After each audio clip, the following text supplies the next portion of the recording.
இது ஏதோ நம்ம மிஸ்டு கால் கொடுத்து சேர்க்கல. நாம மிஸ்டு கால் சேர்த்து கட்சியில ஆள் சேர்க்கிற கட்சிக்கு நம்ம கட்சி கிடையாது.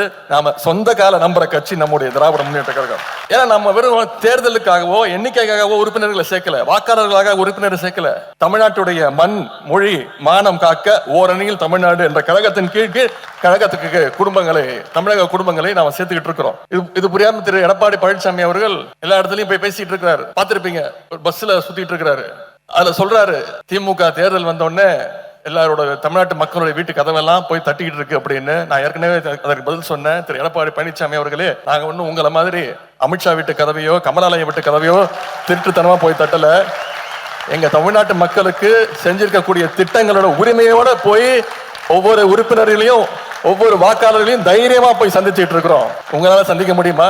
எனவே திமுக தலைமையில் இருக்கக்கூடிய கூட்டணி என்பது வெறும் தேர்தல் கூட்டணி அல்ல, அது கொள்கை கூட்டணி என்பதை நீங்கள் உணர வேண்டும். எனவே நிச்சயம் நம்முடைய கூட்டணி தான் வெற்றி பெறும். நம்முடைய தலைவர் அவர்கள் தான் அடுத்து முதலமைச்சரா உட்கார போறாரு. ஏன்னா எடப்பாடி பழனிசாமியோட கண்ட்ரோல்ல அதிமுகவே கிடையாது. இப்படிப்பட்ட அடிமைகளையும் பாசிஸ்டுகளையும் நாம நிச்சயம் வீழ்த்த வேண்டும்.